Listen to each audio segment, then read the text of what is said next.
welcome to our Friday live stream.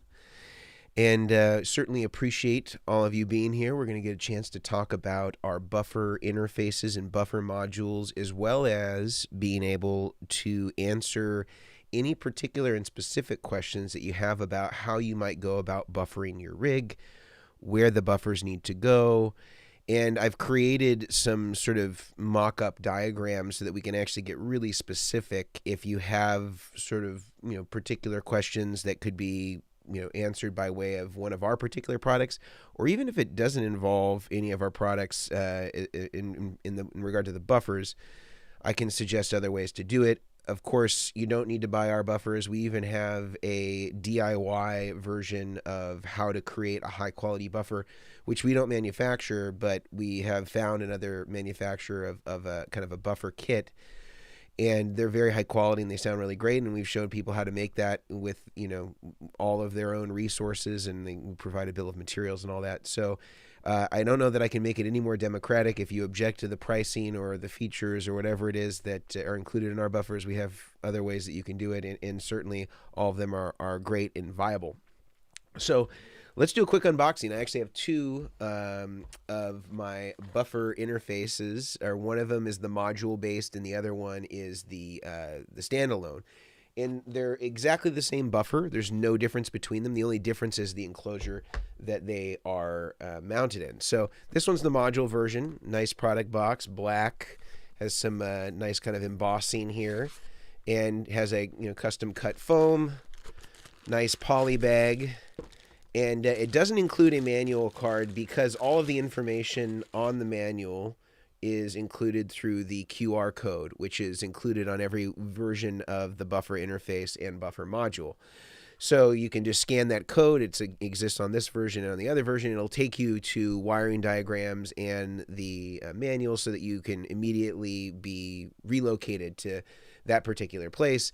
And as you can see in the front here, this version is made to be mounted into our Vertex pedal boards. So there are 3 holes here that have PEM nuts, which is basically like a nut that is welded inside. And some people had said that through Sweetwater they did not get their machine screws included to mount to the pedal board.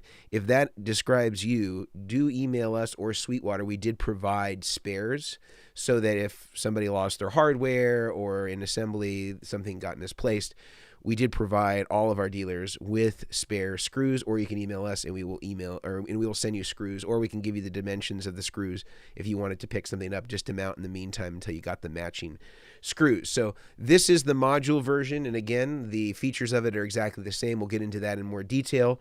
And then let's do a quick unboxing of the interface version, and this is for kind of anybody else who doesn't have a Vertex pedal board. Same box, except on the front it checks the box for the interface instead of the one for module. Also has custom cut foam, poly bag to keep it safe in transit. And this is one for everyday guitar players that don't necessarily have a Vertex pedal board, although there's also cases where I would use these instead of the module depending on the type of riser that we have. Same exact features. Everything is exactly the same as far as the circuit board. It's just loaded into a different metal enclosure. You can see on the back here that it's also got the QR code, so you can scan that if you want to know, how to route it, different ways to do it, and basically takes you to a digital version of the manual, which you can call up at any time. All the features, again, are exactly the same. This one doesn't require any sort of mounting other than, Velcro or whatever it is on the bottom that you can stick right to your pedal board.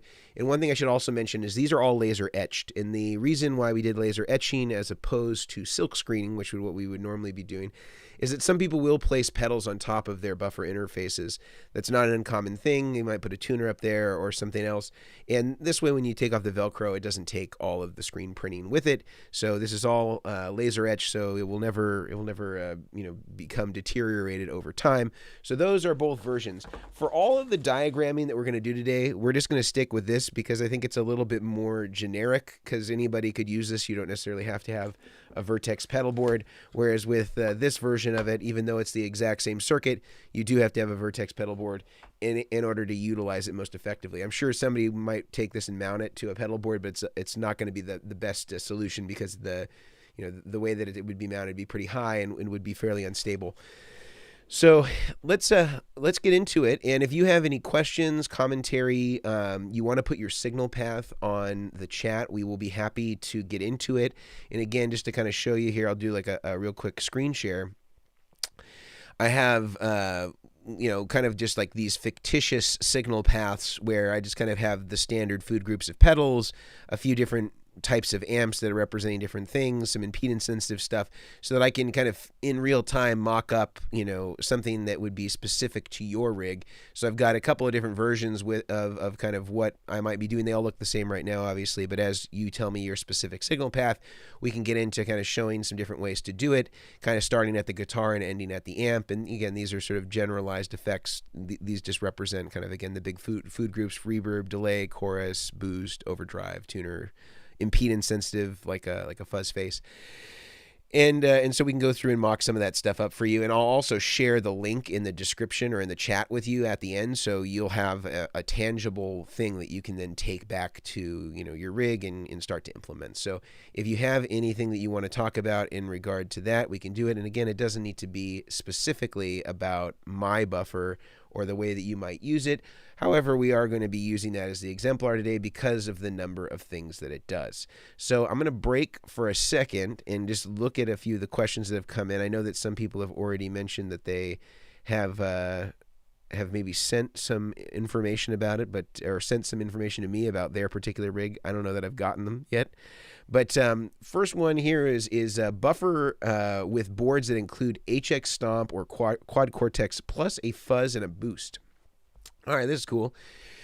So I think that we can actually go to our diagram here about including something like an HX Stomp or a Quad Cortex. Now, the one question I guess I would still have is are you using these as the amp, or are you also just using them, or are you separately using them as effects that are then going into an amplifier? Because obviously both of these, depending on how you've set them up, you can do either or both. And that might change slightly how you might do things. But let's for this purpose. So this is for Ron B. So let's Ron B. Let's go back to one of my diagrams here, and I'm going to call this signal path number 1, and I'm going to put Ron B here so that we know that it's for you. And Ron, I'm going to enable the sharing here so that when we finish this, that you or anybody with this link will be able to check out this signal path. So what I'm going to do is I'm just going to take this kind of white box here, and this obviously will not be to scale. So please excuse that my neural DSP Quad Cortex may not necessarily be to scale. So what we know so far is that we have a fuzz, according to Ron, and I'm going to move Ron's comment off the screen, that we have a fuzz and a boost and a Quad Cortex. So I'm just going to eliminate these amps for now, and I'll leave one on the screen just in the event that Ron actually is going to be using an amp from time to time. We'll just leave amp 1 on the screen just cuz. And I don't think we're going to need the volume pedal either. And he didn't say anything about a tuner, and he didn't say anything about an overdrive, and I'm presuming that he's getting delay, reverb, and chorus all from the Quad Cortex or HX. So let's just pretend that this white box here, and we'll make it, we'll change the color so it's got maybe a little bit more contrast. We'll go with gray. Okay, so what we have is a fuzz face and a boost and a Quad Cortex, maybe an amp of some kind, and then here's the buffer interface. So a few things that you can do. Whenever you're using a fuzz, you clearly don't want to, and this includes any impedance sensitive device, and let me make this a bit bigger so we can just see a little bit more. Any impedance sensitive device, this is going to be true of. You never want to have a buffer going into it, or at least most people don't want to. So the workaround for this is using the effects send. So the effects send is kind of the second jack up, and it looks like it doesn't show my cursor in here, so I'll just put a little arrow that will allow you to see what's going on. So the effects send on the interface box doesn't have any buffer going on inside of it. And it could be used as an effects loop. It could be used as an audition loop. And you can also just use it as a straight ahead, pass through to get into something that does have some sort of buffer in it. So, or he doesn't want to see any sort of buffer. So what I would do is I would connect the guitar into the effects send as the passive input. And then from there, I would go into the input of my fuzz face. And I know that this is wrong because on a fuzz face, what would normally be the input side is the output side. But let's just pretend that somehow this person has corrected a vintage fuzz face to look more appropriate. And then what you would do from there is so you go into the fuzz face. So you go, right now we have guitar going into the passive input, which is this send. This has no buffering on it whatsoever, and it's going to hit the fuzz. So far we're happy. Fuzz is happy. And then from the fuzz, from the output of the fuzz, we're going to hit the input buffer afterwards. So I'm just going to kind of quickly mock up some lines here so you can clearly see what it is that it's doing.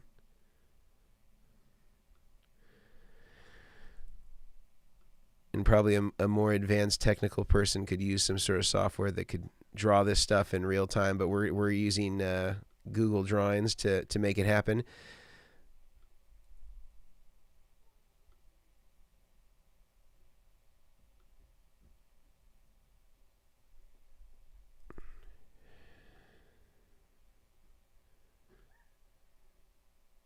All right.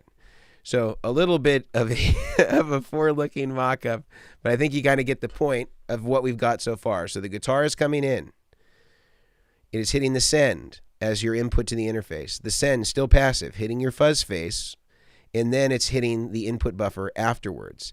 Then the output buffer from here, I would suggest, would feed your quad cortex from the guitar out. And we'll change the color of this so that it's not so confusing what's happening afterwards. Let's change this to red. All right, so far, guitar comes in, passive. Still passive, hits the fuzz. Fuzz then comes around, hits the guitar input, which is the input buffer. That buffer then hits the quad cortex or the line 6. Now, typically, these have effects loops in them. And if I were going to use a boost, I would put it in one of the effects loops of the HX effects or the HX stomp or of the neural DSP. So it allowed you to build your blocks around the boost to either be before certain effects or after certain effects in the block. Because I think that you can just assign wherever the boost effects loop is to be either before or after whatever those devices are. So I would actually just put this boost into some sort of pre-post send and return loop and then arrange your blocks accordingly so that then you could have the boost in whatever position you wanted relative to everything else. So this would be in some sort of send and return loops. Let's just pretend, this again, this is not where the send and return loops are on a quad cortex or on a HX effects, but you kind of get the sense that this would be somehow connected to the effects send and the effects return. We'll add a little text block here so that we can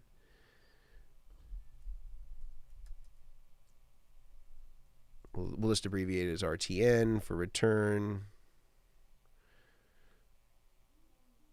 and then we'll abbreviate this one as send as some sort of effects loop block.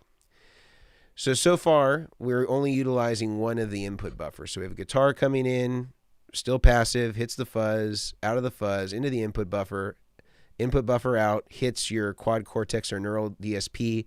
You're wiring the boost in the effects loop of that, so that way you can decide whether you want the boost to be before certain effects or after certain effects.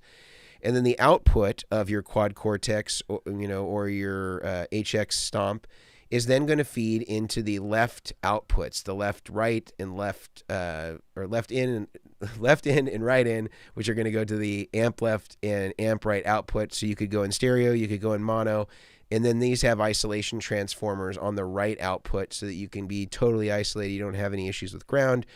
Or you could elect to send the unbalanced side to the left and right outputs here, and then send the XLR outs to the board, so you could have both potentially going at the same time. And because this is all isolated, you likely wouldn't have any issue with any sort of ground loop of any kind. So again, if I was going to draw on those arrows, and again, this is primitive, so please excuse the primitive nature of the drawing, you would be using the unbalanced outputs from the neural. One side would go to the left and one side would go to the right. and these would be kind of the two outputs, let's say. So this would be, we'll just call this one output out 2, and then this one will be out 1 below it.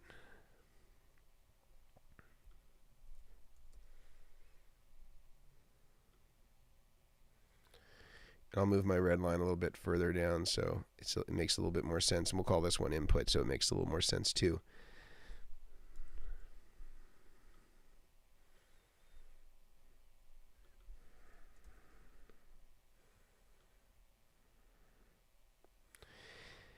In any of these that I make today, we'll remake them like nice and sexy, like we did all the drawings that are on the QR code side of things. It'll look much better. But this will be something that we can have as a stand-in temporarily. So that'd be kind of how it would look. And then if you did want to use the XLR outs, they'd go out the back of the line 6 or out of the back of the Neural DSP, and that would be like the balanced out that would go to the board if you didn't want to use that. And then of course, you know, these guys would go into whatever amplifiers you had if you wanted to still hit an amp of some kind. You know, it would come down here to the amp.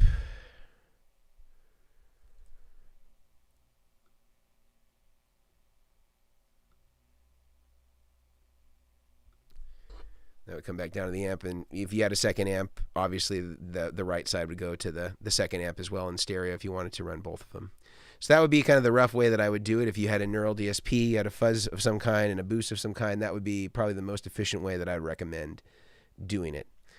Let's hop back here to some of the questions. Let's see what we got. So that was from Ron B. Lance, he said... He sent you a picture of the pedals that I'm trying to put together. I'm trying to do this through an ES8.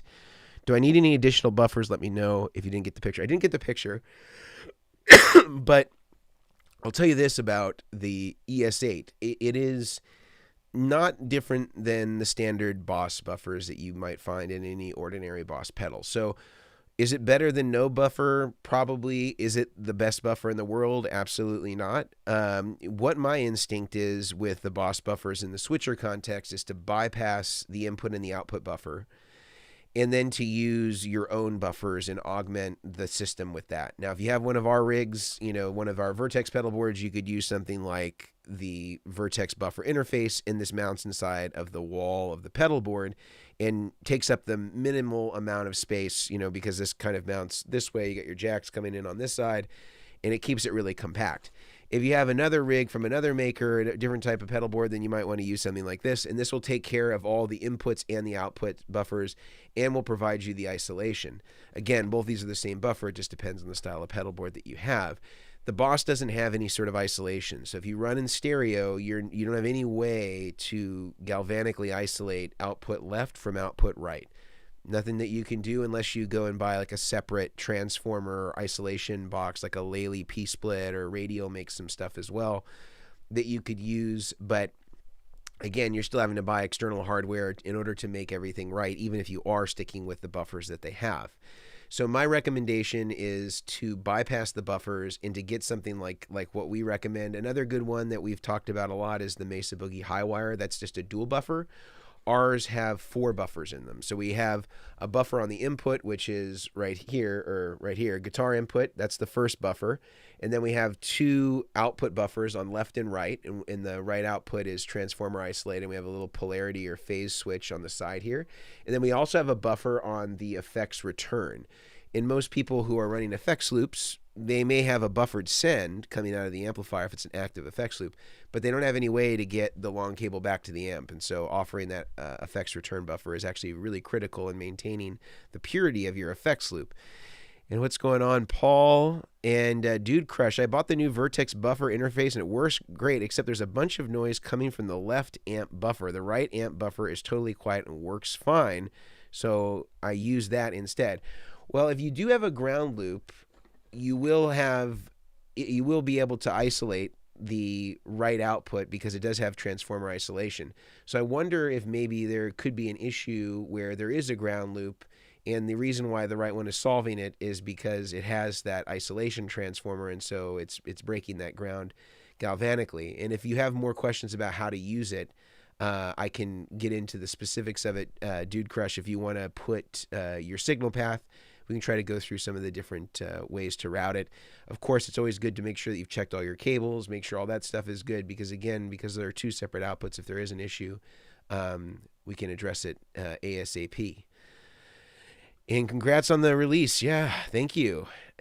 Gabby Bergman, so ready to get buffered. As a suggestion, I think it would be a great idea to do a video which shows a noisy pedal board and how your buffer helps. Well, the buffer won't help with noise.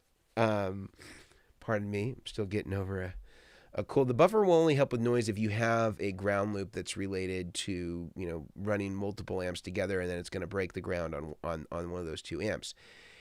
The way to really deal with pedal board based noise is typically more related to bad cabling, using solderless cables or other sort of more speculative ways of making your connection between the pedals. Could be the pedals themselves that are increasing the noise floor.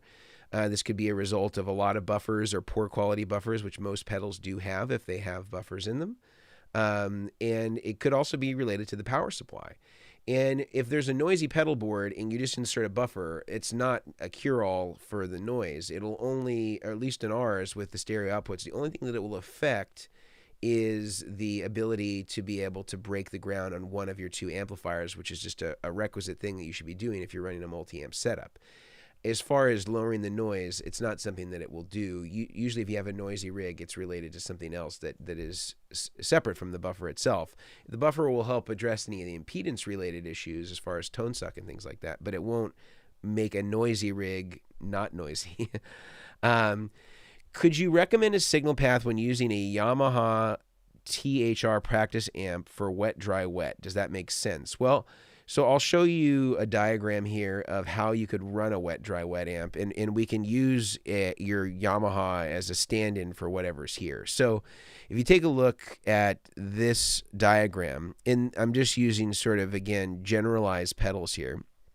Guitar comes in, and that's coming in with that black arrow into, excuse me, the guitar input.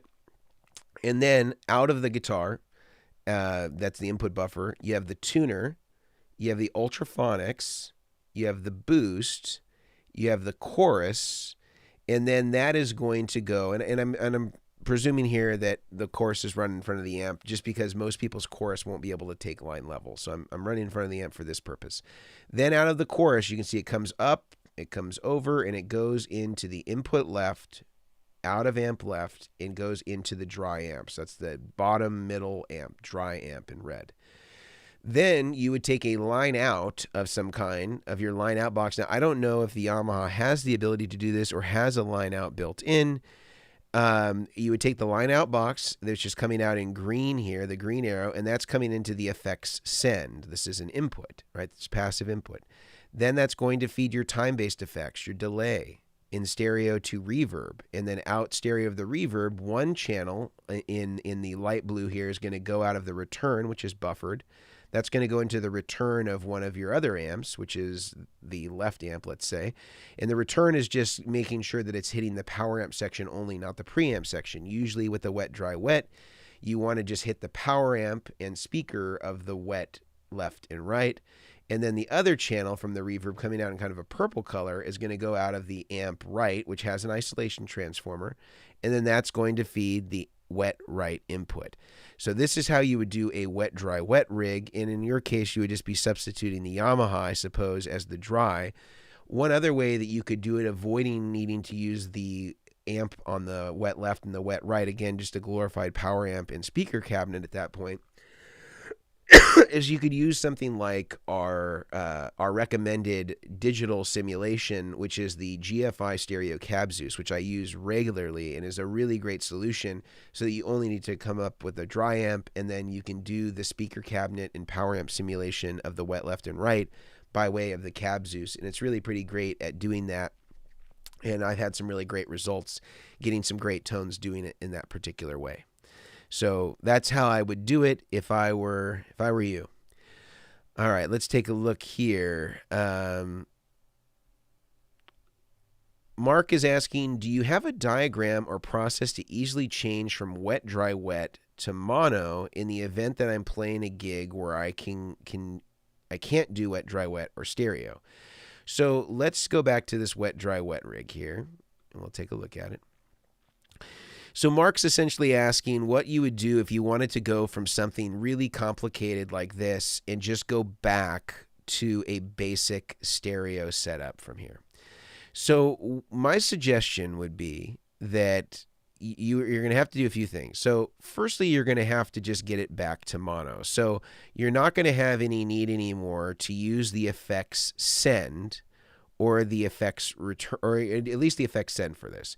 So what I would do first is I would take what was going to go into the dry amp, the red line that's going into the dry amp. I'd trace that back, and I would have the output of the amp left feed the send. So you just take like a small little patch cable, and you'd go from amp left into the send, and this is again on the right side of the buffer interface box. So it's basically taking the tuner, the overdrive, the boost, the chorus, and it's then feeding it into the send, which then feeds the delay and reverb, right? And so then you could take either the left out, which would be one channel of the stereo image, or you could go you could go right out, which is one side of the stereo image, or you could go out of the return. It doesn't matter which one, and you could just feed that into a single amp, and you'd basically have the whole thing in mono. So all you'd need to do is remove all the cables except for the guitar input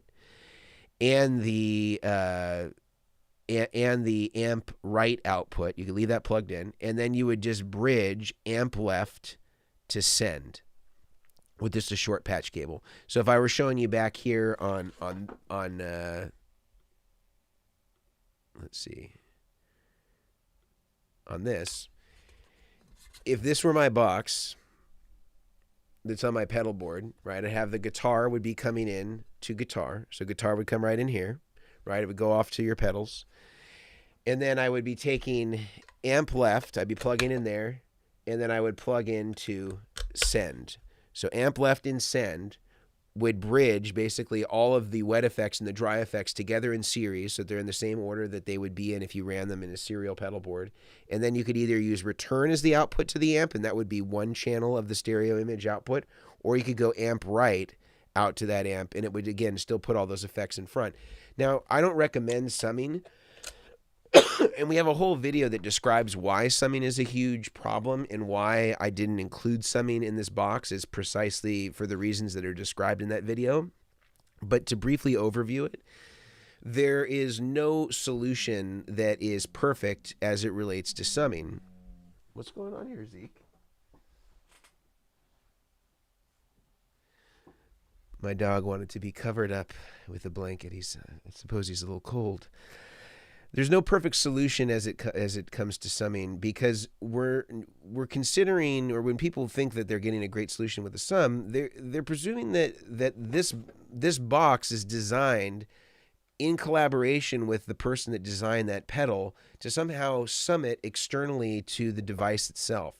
And almost no device is designed with the explicit understanding that it is to be summed by some sort of external piece of hardware later on.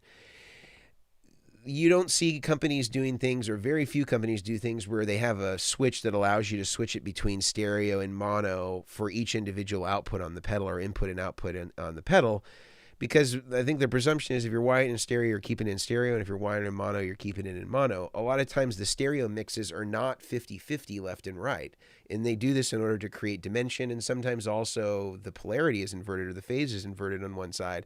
And so if you try to take, let's say, a 70-30 mix, which is on how some of these stereo images are, and then you merge it back as though it's 50-50, you already have a compromise in the way that it sounds. And so typically the best results, if you have a stereo wired rig and you want to use it in mono, you're better off just using one output. You're better off just saying, I'm just going to use the left output, and that's it. And even if you're like, well, my ping pong delay just has the ping and no pong, well, even if you sum it, it's not really going to be right anyway. So all the effects that you think are going to be so glorious and it's going to sound just like the stereo image and you've summed it together, it never works that way. And it is most times a worse compromise than just running one channel only. And another thing you can do if you have effects that actually have software that you can manipulate, a lot of them you can hard pan the effect to one side, and so you can create a mono patch that mirrors your stereo patch, but you've just hard panned everything to the left. And that usually is the most effective way to do it, although not all stereo effects have the ability to be able to do that. So just a heads up, and we have a video that we can throw in the chat here that you can check out that explains a little bit more and shows some sound examples. I did it with Justin Derrico, who plays with Pink and plays on The Voice, and it was a cool video. For the new year, can you take a gander on jet pedals, go through the effects as well as the Red Sea mixer, and do a take on how to implement them in an unrelated context outside of praise and worship? That would be cool. And in fact, I think that the guy that runs Jet Pedals had been in touch with me on Facebook. So, and I did see the Red Sea mixer, so that looks cool too. And I will definitely take that under advisement as a possible option in the future. Lance said, "Don't worry about the graphics. Yeah, it's going to be a little bit of an adjustment. It's not quite as good when you have me working on Google Docs as the best way to show you a real-time signal path. The best money I've ever spent is on the Vertex Patreon. Yes, you can join our Patreon, and we have, I think, memberships as low as 99 cents a month. That's really is cheap. If I could make it free, I would. I don't want there to be any blocks between getting good tone and the amount of money that you have. And of course, if you can spend more, we hope you will. But 99 cents is the cheapest, or I think it's $1, maybe it's $1, is the cheapest that Patreon will allow you to be able to put as an entry. So we'll throw that link for Patreon in the description below if you're interested in joining up. Okay, Lance, 22 pedals into a Boss ES8. I don't know how you're going to do it. 22 pedals into an ES8, that's a lot.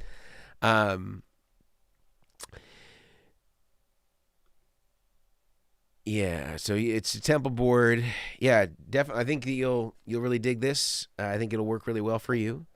So check it out if you haven't already. I think it'll definitely be an upgrade from the Boss stuff. Isaac is saying he's curious about adding a volume pedal into the mix. Do you suggest we use them before, after the buffer to give the most effective wet swell like Landau Huff? Well, I'll show you just like one way that you can do it, and this is one of the diagrams we have about using an audition loop. And you don't necessarily have to use a volume pedal here. You could use anything you want here, because it's strictly an audition loop. So, starting with the guitar, black arrows comes into the guitar input. That's the input buffer. Then it gets your tuner, overdrive, boost, chorus. Red line comes out.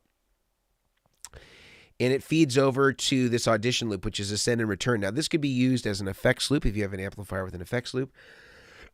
This could be used as a way to break into the interface to do a wet, dry, wet rig. But in this case, we're wiring it to use a volume pedal. Now, most people that are along the lines of the players that you talked about, like a Landau or Huff thing, they're typically using a volume pedal after all of their overdrive devices.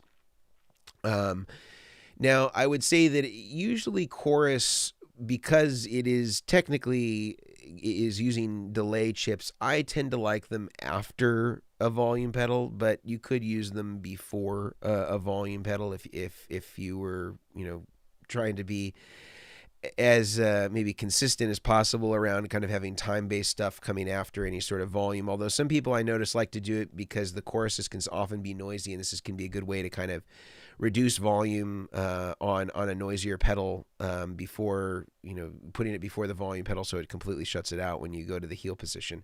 So generally, if I were to do it in this position, would probably, if it were me, I'd probably move the chorus next to the delay, next to the delay with the green arrow coming into it, and I'd actually go straight out of the boost into the volume pedal. Our boost has an expression out that we can use as a volume pedal, but let's just pretend it's an RC booster or some other type of boost. You would just basically go out of the boost, go back into the return, and that would feed the input of the volume pedal, and then the output of the volume pedal will come back into the send, and then it would feed the chorus, delay, and reverb. And then if you were just wiring it in series and not using the audition loop, again, same thing. I would put it right after my last drive or boost style pedal, and then before any modulation like chorus type stuff, delay and reverb, so that you get all those trails after the volume and you're able to use it as more of a master volume. If you put it first in the signal path, the problem with doing that first in the signal path is it will react the same way as your guitar volume would. So it doesn't really help you as far as being able to it doesn't really help you in terms of being able to really, like, have a separate master volume. It's just duplicating something that already exists. When you roll down your volume, it cleans up the same thing would happen if you put the volume pedal first. The other thing to note about putting a volume pedal later in the chain is it's usually better to use a low impedance volume pedal in that position, because whether you have a good quality buffer like something like the Vertex Buffer or our module version of the buffer, again, same buffers, just different format of the boxes that they're placed in, is that it converts the signal to low impedance. And even if you turn on other pedals that are buffered before it, it's generally much lower impedance than what's coming off the guitar if you're using passive pickups. So if you're using a volume pedal first right after the guitar, using a 250K pot is fine. But if you're using it further down in the chain, like I'm recommending, I generally say get a 25K pot, which is generally considered a low impedance volume pedal. So that could be like a Boss FE500L. Ernie Ball calls it their active volume pedal, even though it's not powered. I think they presume people have active pickups that would use this. You want to look for something that has a 25K as opposed to a 250K version. Matt Madsen, hey Mason, what is the buffer situation on digital devices like the Line 6 HX Stomp or Helix? Well, they do have low impedance outputs. However, I wouldn't say that they are excellent in their line driving capabilities. And I think most people have noted that there have been some challenges in terms of tone suck, especially when they're integrating analog effects in combination with the Line 6, and then they're running into like tube amps instead of just kind of keeping it all under the roof of the Helix. I think if you're just using the Helix alone and you're going XLR out or whatever to the front of house, there's probably not much of a need to supplement with other buffers because you're kind of already in that digital world at that point. I don't know that there's going to be much that's going to be a value for you to supplement with with external buffers. I would say that if you're using it in combination with other analog effects and you're going into tube amps, then I would definitely recommend using some high quality buffers. And again, something like this is going to be good because you have the input buffer, you have the stereo output buffer, so you have that galvanic isolation if you're running to multiple amps. The Line 6 Helix and HX, I don't believe, have any sort of isolation of any kind on their stereo outputs.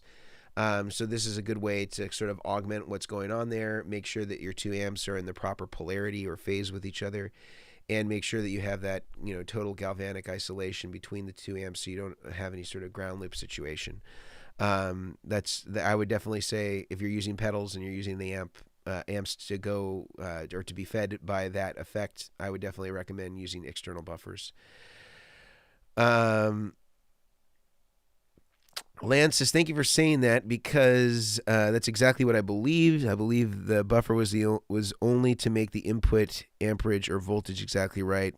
Is that correct? And that is noise reduction. As it relates to the buffer, well, I think that the purpose of the buffer is to address the impedance on the input of the pickup. So you're loading your guitar pickups so that they believe as though they are plugged into a tube amp. So that's the purpose of the input buffer, and then it converts the signal to low impedance on the output of the input buffer. And then the purposes of the output buffer that goes back to the amplifier is, even though you've corrected any sort of impedance issues to the degree that you can on the input, you're going to be turning on pedals on and off throughout the pedal board, and that's going to change the impedance that affects pedal C throughout the pedal board, which you can't really control unless you took the Pete Cornish approach, where he essentially puts a buffer on every send in or every return. I guess I think he does. I think he puts on every return of every loop, so that whatever feeds the following effect is already is getting fed a low impedance signal, so that it kind of makes everything react as consistently as possible. In any case, for most of us, we will use a buffer first and a buffer last. The first one to control the loading of the pickups, convert the signal to low impedance, and then the output buffer to ensure that you're driving the cleanest line possible back to the amplifier, knowing that the effects have sort of traded off impedances throughout the pedal board, because depending on what combination of pedals are on or off at any time, it's going to affect the overall sound and the types of impedances that are being seen. And some of those may be really great at driving long lines, and some of those are going to be really bad at driving long lines. So having that high quality output buffer is ensuring that you're getting a quality low output impedance signal no matter what's going on the pedal board. So it's kind of creating this firewall of sorts where the pedal board is isolated impedance wise from the amp, and the guitar is isolated impedance wise from the pedal board. Regarding the expression jack on the Vertex Boost, it works marvelously with a Moog EP3. However, when the Vertex Boost expression is connected to the output of a Mission expressionator, the response is very different. Well, that expressionator is designed for digital effects. It is not designed for analog effects. So it will not work with that particular application because it's not actually a true expression. It's more of an insert. And that's an effort to keep everything completely in the analog realm as it relates to the Vertex Boost. So it will not work in that context. I took the pedals out of the equation. I'm using a Chalks power supply. Vertex cables went guitar input, cable, buffer output. Lots of noise, no noise from the right. Okay, well, it could be that we have an issue with a defective unit, Dude Crush, and if that's the case, just send our customer service team an email, and we will send you a new one.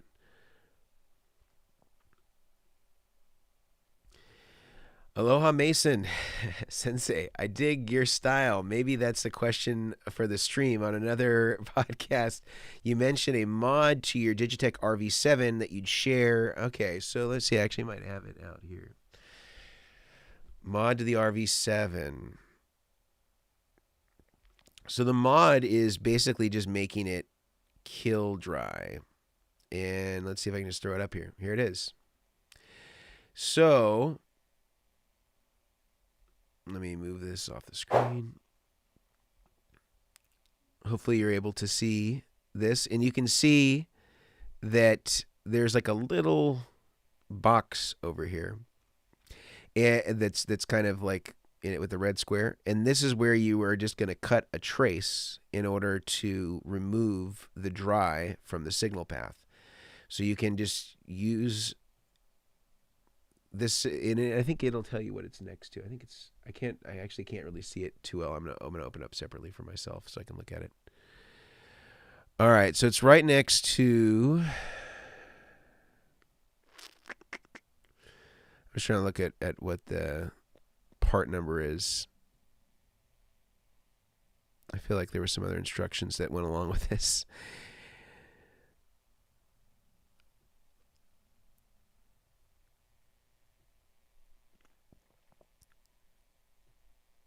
Let me see if I can pull up what the instructions were, because I think I have another second picture on this that shows what the PC board looks like, and it will show you where to cut the trace. But basically, I'm cutting the trace off of dry one, and just with a Dremel tool or something like that, and you're basically just cutting straight through it and breaking that connection, and then that makes it 100% wet. You could also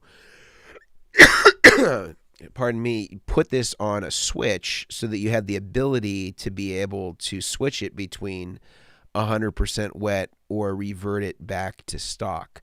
And I've seen some people do that trick as well if they weren't going to always keep it in the kill dry mode. Let me see if I can dig up the picture, because it'll help you locate it better on the PC board, where it'll tell us a little bit closer where it actually is located, like between what part numbers on the PC board, so you can more easily locate it and then do the trick. I'll look for that, but I will return back to that. So stand by on that. I'm sorry, Monster Bonsai. I finally added an Empress Buffer Plus on my 15 Plus pedal board. What a difference. I bet that made a huge difference. I built the DIY stereo buffer interface. Huge difference. Yeah. So we have versions of this where we've shown people how to make a stereo version or various types of versions based on whatever your particular signal path is. Those are all available on our website. We also have a video that shows how to make it. So if you're looking at this and you're like, wow, this is so overpriced, I can't imagine paying so much money for it, you can do the DIY one, although I actually don't think you'll save money if you're trying to rebuild the same functions as this with the DIY version. And I think even in parts, it's going to be more money. That doesn't even include labor. Would this be overkill for a Mastermind PBC-10? No. Yes, it would be. If you have the PBC-10 that has an input buffer, that has output buffers, that has isolation. So I would not get this if you were going to be using the PBC-10. Those buffers, do I think my buffers are better? I do. Do I think that they're better enough to justify the expense of adding this? No, I don't think so. I think that you can get away with the RGM buffers. It's not like the Boss buffers. Those will be totally fine. They sound pretty good, and it has the isolation. So no, I don't think you need to add this. I'm also considering at one point coming out with a passive version where all the throughs are passive, so that if you had something like an RGM switcher, you could still integrate this into your pedal board and just have, various throughs that you could use to help organize things, and also have a version that's in the module-based version. Excuse me. So if you did have some sort of pedal board with buffers already there and were sufficient, you didn't need to augment with ours. You could just have a way to consolidate and organize. What is the model number of the Vertex or the right Vertex buffer for my build? You would want to get the interface version, not the module version. The module, I don't think, will fit in a Temple system, or they have their own modules that are very different than ours. A true buffer is leaps and bounds better than a Boss pedal style buffer. Tried and tested. Thanks again for the advice. Yeah. The Boss buffers, I think, haven't changed very much since they first started appearing in their pedals. And the thing you have to remember about a Boss pedal, and pardon me for the blowing of my nose, still getting over a cold here, is that they have two buffers in every Boss pedal, not just one. So they have a buffer on the input, which is generally an FET buffer, and then the output has a BJT. And so you're getting two different buffers there.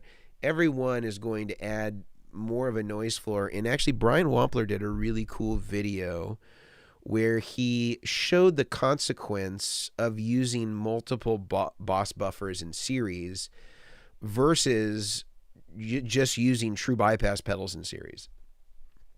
And especially amongst the early the early sort of wave of true bypass that I think actually went overboard and started to get corrected by people saying, well, actually, you do need to have a few buffers here and there to make your overall sound better, because running all true bypass effects is in essence just elongating the cable from the guitar and just making it longer and longer and longer when all your pedals are turned off and in bypass. And that is true.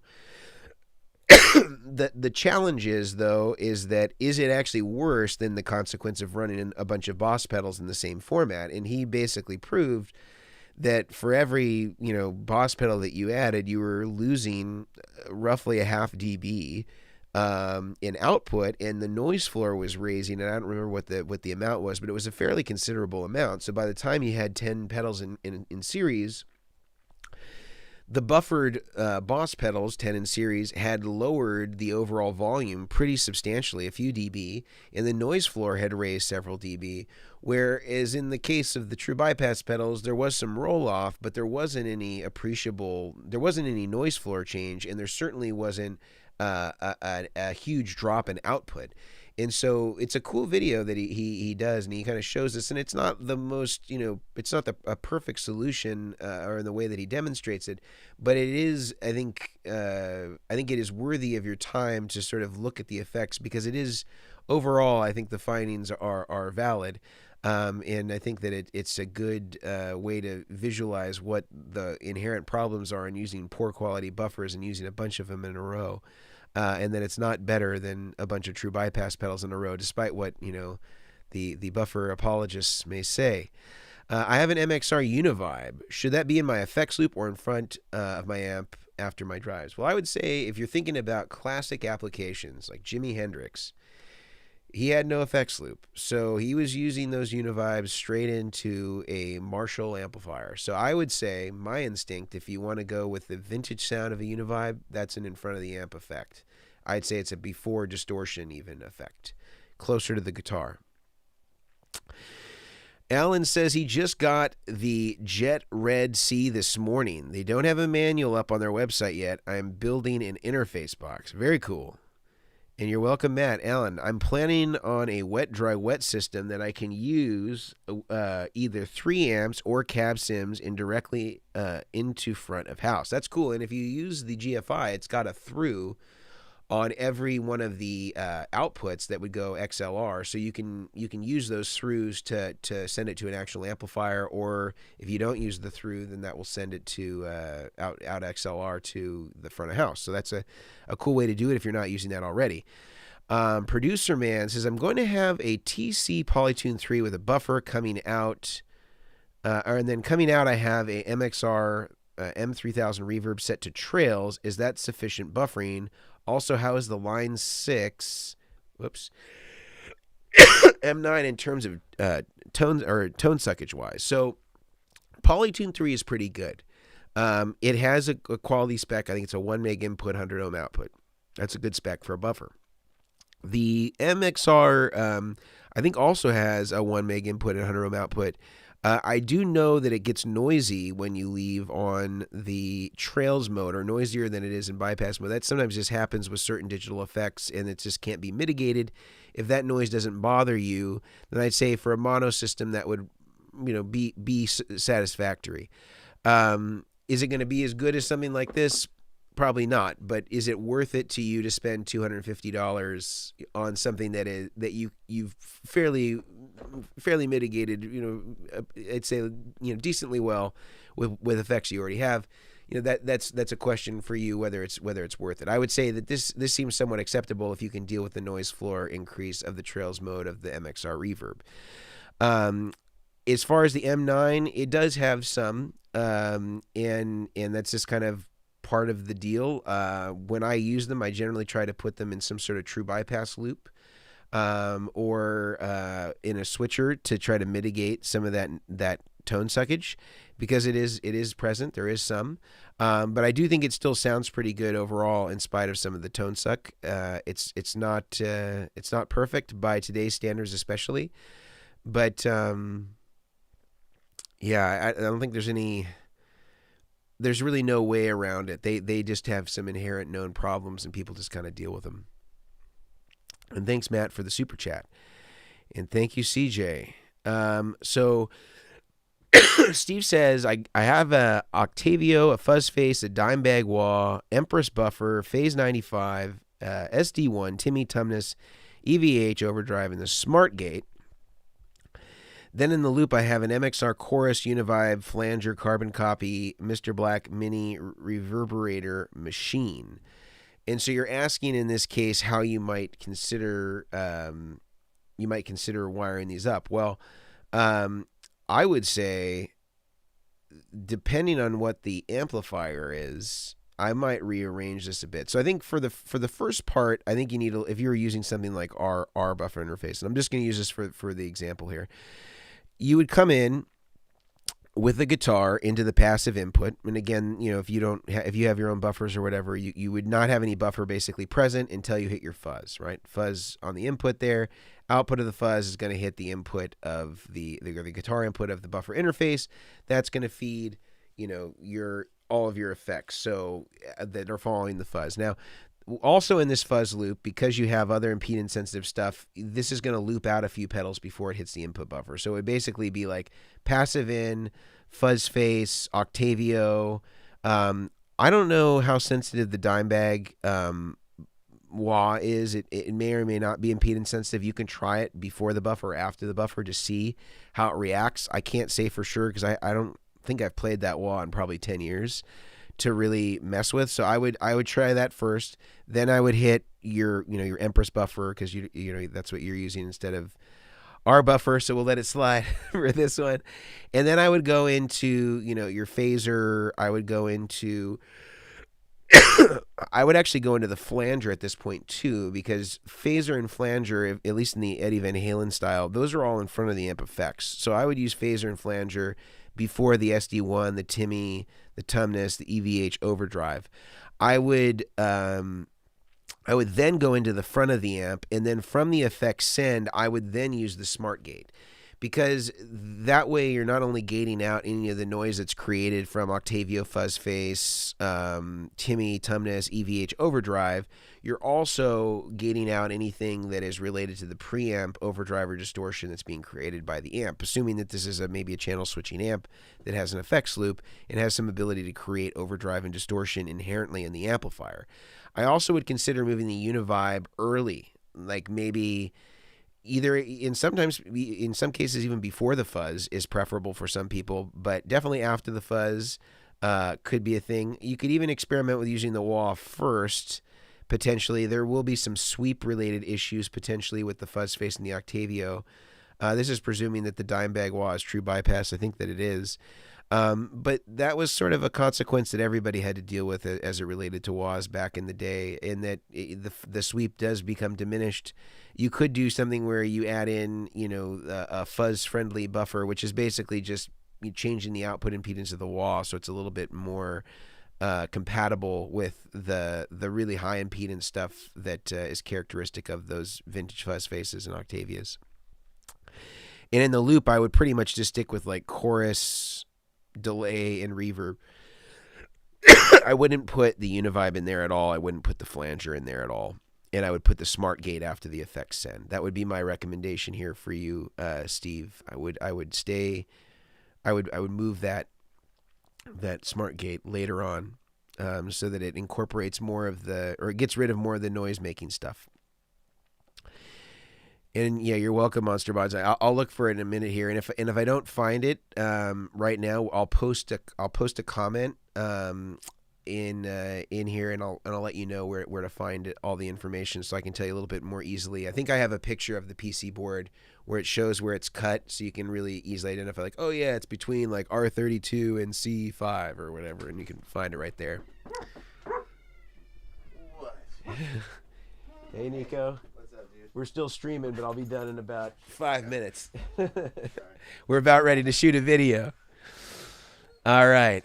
Hey, Mason, I'm new to pedals, but I bought a used Vertex Boost MK1. I want to use it first in my chain because of the buffer, but it doesn't turn on or let the signal through. Well, I can't really do much for you here. If you bought it used, you may want to talk to the person that you bought it from. The most common issue that I've seen in the Vertex Boost for almost every single failure is that somebody has put 18 volts into it. It's almost always universally the problem. Sometimes there could be a foot switch problem that's pretty rare. Sometimes it could be a jack problem that's pretty rare. 9 out of 10 times it is related to somebody using the wrong voltage and cooking the pedal. And it's an easy fix. Usually it's just replacing a Zener and maybe a resistor, and you can email our customer service and they will take care of you, so that you're able to get that pedal back up and running. Does the buffered output of the Vertex interface negate the cumulative effects of the Boss buffers? No, it won't undo it. It won't undo it. So if you got Boss buffers, and a few of them aren't going to be catastrophic. You just want to make sure that you're being, as judicious with them as possible. And Tiago is saying, am I doing something wrong or is it fried? Yeah, I would say that it sounds like it was fried. If it came to you not working, obviously you may want to, again, talk to the seller. But even in the worst case scenario, if we had to fix it, it's not a hard fix. It's not an expensive fix. It would just be the minimum bench fee if it's something that was purchased secondhand. So not too tough to resolve. And then Chris said, I bought a Vertex Buffer Interface, and it acts as a distortion pedal when I turn up the volume on my guitar. I run a 355 into a Fender Tone Master. What can I do to minimize this? Chris, if you're having any sort of distortion, we should first of all isolate if it's something else that's going on in the system or if it's just related to the buffer.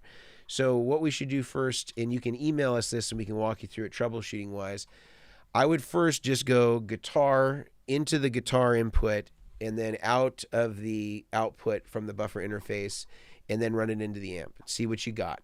Then add your subsequent pedals one at a time.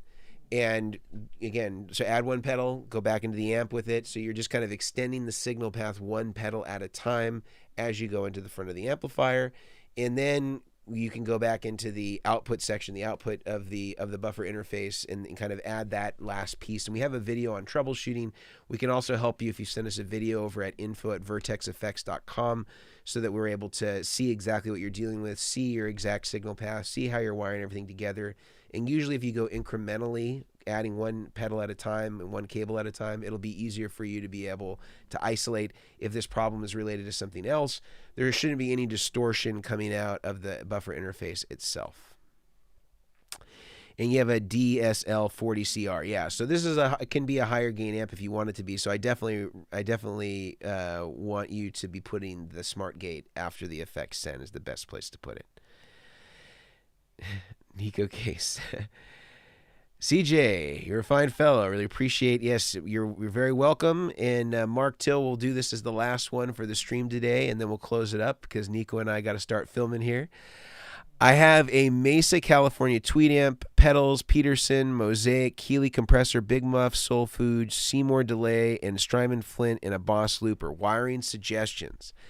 So I believe the California Tweed amp does have an effects loop. So I would be putting the delay and the Flint and the looper in the loop of the Mesa Boogie California Tweed. I'm pretty sure it has that. As far as the in front of the amp, you could use the Peterson potentially as a input buffer, or you could get something like the Vertex Boost if you wanted to, or sorry, the Vertex Buffer Interface or module if you wanted to use that. But the Peterson has an input buffer as a part of that. The Mosaic, I don't know what that does. I'm not sure exactly what the effect is, but I would say generally like Big Muff, super high gain stuff, if you're using it like a fuzz, you could even use that before the compressor, or if you wanted to kind of do it David Gilmour-ish, you could use the compressor before that. I would usually say going low to high gain is not always the way that I like to go. I like to go highest gain closest to the guitar and then lower gain as it gets closer to the amp. So I would still go in this order that you have, like Big Muff, Soul Food. I would experiment with the Keeley compressor before and after the muff potentially, depending on how you want to use the muff, if it's more of a distortion pedal or more of a fuzz. But definitely Seymour, Duncan delay, Flint, and Boss looper, those generally I'd say go in the effects loop of the California Tweed or the California Tweed amp from Mesa Boogie. If it doesn't have an effects loop, which I'm pretty sure it doesn't, it does have one, you would just put these in series after everything. So it'd be like Soul Food, Seymour, Duncan delay, Strymon, Flint, Boss looper. Looper always goes last. If there are more questions and things that come up that we didn't answer here or that you want to get answered later on, if you're watching this down the road, please do put those comments or questions in the comment section below, and we will be happy to answer those as they come up. And I'll certainly be checking this over the weekend and such. So if there are questions, again, related to the buffer interface or the buffer module, again, they're the same exact product. They're just loaded into different enclosures, same functions, everything about them is the same. Has a QR code on the back if you want to be able to get access to different wiring diagrams. And we super appreciate all of the super chats. Thank you from Dr. Greenbaum. And I'll bet most of these guys with all that gear suck. It's always that way. I don't know what all the gear is, but my guitarist Eleni Pro Tube Lead AOR series pedals, Behringer tuner, small stone, freeze, tube screamer, Faro analog delay. Any thoughts? I would say tuner, small stone, tube screamer. I don't know what the Faro is. Freeze I would put after any sort of dry effect, but before any sort of delay. I don't know again what the Faro is, so depending on what that is. But you could check out our video on signal paths. We have two different ones. We have like a basic signal path, which is kind of like a standard mono signal path, and then we have an advanced signal path video, and both of those are going to be really good. And once you understand some of those basic principles, it'll be really, really easy. Please do more. You're the only one I've ever given a super chat to. Please, I don't know what. If you tell me what the Pharaoh is, then I can give you a little bit more specific advice. But again, based on what you have, I'd say tuner. So guitar, tuner, small stone, tube screamer. The freeze would go after the tube screamer. Analog delay, amplifier. Again, not knowing what the Pharaoh is. A Pharaoh, yeah. I don't know what it is, so I can't give you any more advice on that. Let's see if I can just look it up real quick.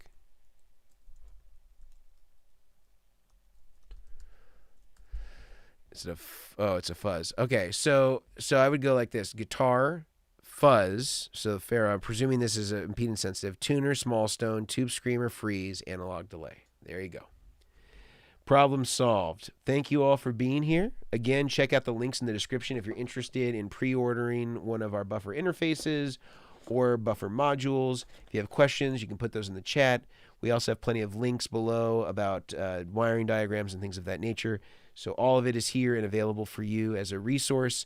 And I put some links also in the chat for Ron, who had a specific question that wasn't addressed by one of our diagrams earlier. That's also going to be in the chat, so you can pull up the live chat if you want to check that out. And we hope to do another one of these soon. And we'll see you next time, and have a great holiday, great weekend. Enjoy those Black Friday and Cyber Monday sales. See you guys.